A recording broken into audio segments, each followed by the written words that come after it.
hop là, voilà, donc paiement naturel. Pourquoi est-ce qu'on va se concentrer sur le positionnement naturel?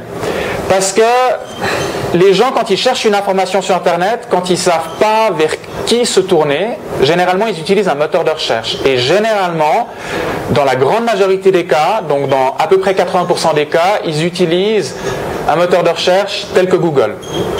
Et l'importance du positionnement naturel, c'est que sur les gens qui vont utiliser le moteur de recherche, ils vont taper hébergement web. S'ils n'ont pas leurs résultats, on va dire dans les 4 premières lignes, donc dans les 4 premiers résultats, eh bien, il n'y a plus que 20% des gens qui vont descendre dans les résultats, on va dire 5 à 10.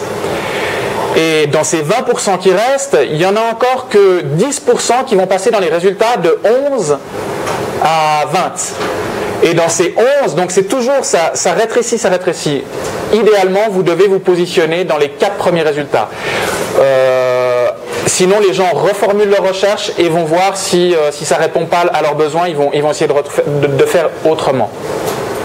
Donc si on s'intéresse au positionnement naturel, c'est véritablement pour vous aider à obtenir du trafic gratuitement. Ça demande beaucoup de temps, c'est une méthode, c'est une des méthodes pour obtenir des visiteurs et c'est sur celle-ci qu'on va s'attarder. Donc pour réussir son positionnement, c'est essentiel, c'est le choix des mots-clés. Ça me fait sourire parce que j'ai en tête l'histoire d'une société qui a contacté EasyGiga. Dernièrement, je me permets je ne vais pas dire le nom de la société, mais qui dit, ben voilà, j'ai payé une fortune auprès d'une société de référencement positionnement pour obtenir des positions dans Google. Ben, ces positions-là, maintenant c'est bon, je les ai, mais je ne comprends pas, mon chiffre d'affaires il décolle pas et même j'ai pas plus de demandes qu'avant. Eh ben, c'est pour ça, moi ça me fait sourire parce que c'est vrai que il y a certains mots-clés qui convertissent. Il y a certains mots-clés qui vous apportent des clients réels. Il y a des mots-clés où vous pouvez être premier dessus, ça vous sert à rien, à part augmenter le trafic sur votre site, ça vous sert strictement à rien. Donc le choix des mots-clés, il est primordial. Et tout positionnement doit commencer par cette étape-là. Et quand je marque volume versus compétition versus conversion, c'est-à-dire qu'un bon mot-clé, c'est un mot-clé qui a beaucoup de volume de recherche, c'est-à-dire que les gens le recherchent véritablement. On va voir après comment est-ce que vous pouvez le déterminer, hein. Je ne vais pas vous laisser dans le flou, mais donc c'est un mot-clé qui est vraiment recherché. Mais après, il faut savoir si c'est possible de tenir les positions, on va dire 1 à 4 ou 1 à 10 pour ce mot-clé. Donc on va voir comment est-ce qu'on peut l'évaluer.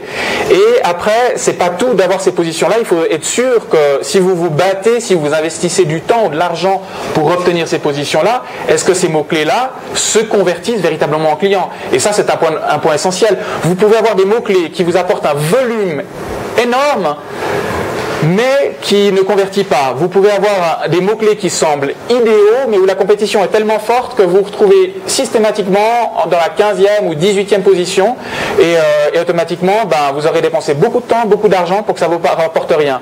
Et vous pouvez avoir des mots-clés, comme j'ai cité, qui sont très bien positionnés, qui vous apportent du volume et tout, mais qui ne convertissent pas. Donc le choix des mots-clés est essentiel. On va passer en revue après comment les choisir. Donc maintenant, pour sélectionner vos mots-clés, vous pouvez avoir une intuition. Vous pouvez vous dire, ok, moi je vends des pneus sur Genève, et ben les gens ils tapent pneus Genève. Je vous dirais instinctivement, ok, ouais, ça fait du sens. Mais est-ce que c'est la vérité? Est-ce que moi je le sais? Est-ce que Roman le sait? Est-ce que quelqu'un dans cette salle? A priori, vous pouvez avoir une intuition, elle peut être bonne, mais l'essentiel, c'est d'abord d'aller regarder comment est-ce que les gens ils recherchent réellement, mais au niveau statistique, c'est-à-dire, il faut aller voir qu'est-ce que les gens ils tapent dans Google pour ce qui a lien à votre business.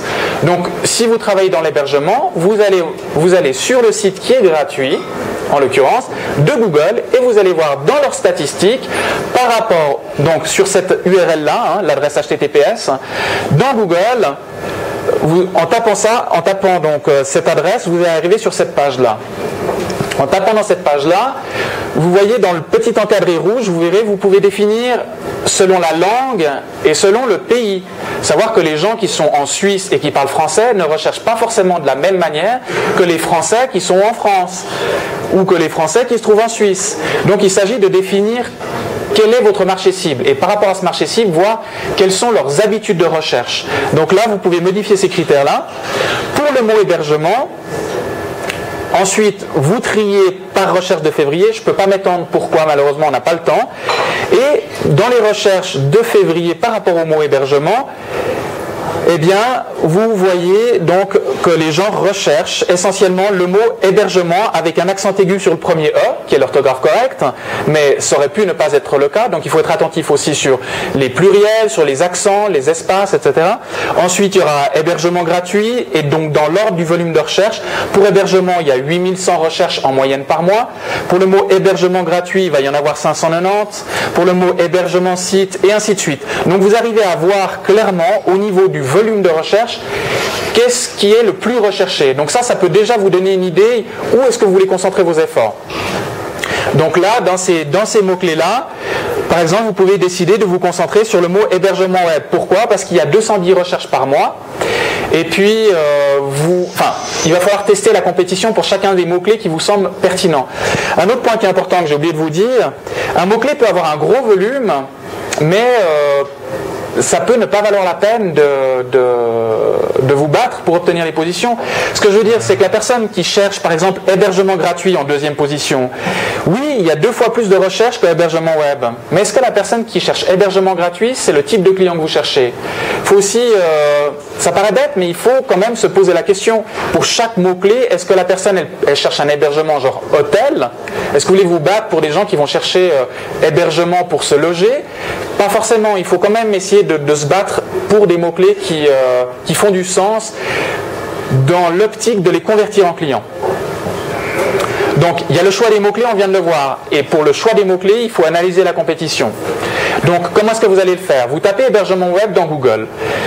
Et là, vous allez voir qu'il y a, dans les résultats de Google, 28 millions de résultats.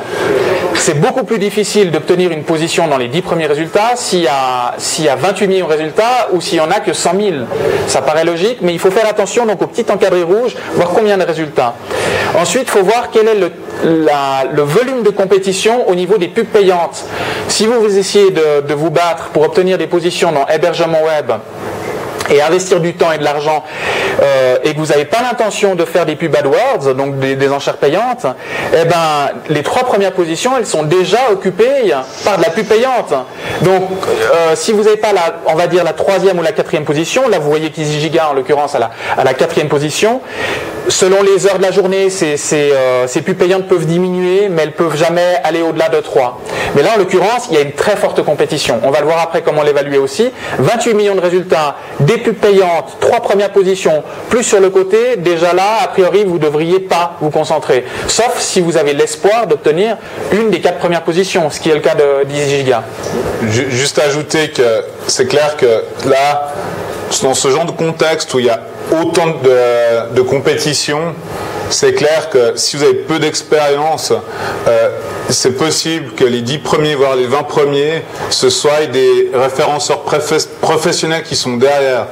Donc, comme Marc est en train de dire... j'y arrive. Voilà, vas-y. Ok, j'y arrive. Donc là...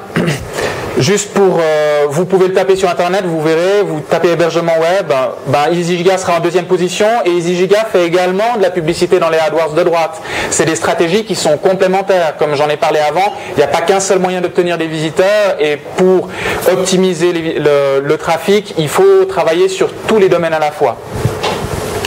Donc là, les 3 critères de compétition pour évaluer la possibilité d'obtenir une position de certains mots-clés. D'abord, vous les sélectionnez au niveau des statistiques et ensuite, vous regardez le nombre de pages qui sont indexées, la quantité de publicité payante, combien il y a de gens qui se battent déjà derrière et ensuite, la qualité du positionnement des premières places. Donc, pour évaluer la qualité de positionnement des premières places, on va le voir tout de suite après. À savoir que quand vous faites l'analyse d'un mot-clé, savoir est-ce que ce mot-clé-là est fortement compétitif. Quand il y a une faible compétition, c'est-à-dire en dessous de 5 millions de pages, j'ai pris ce chiffre, ça peut être très aléatoire selon les gens, on va voir après, mais à peu près en dessous de 5 millions de pages indexées dans Google, vous avez encore une chance si vous appliquez de ce dont on parle ce soir. S'il y a au-delà de 5 millions de pages,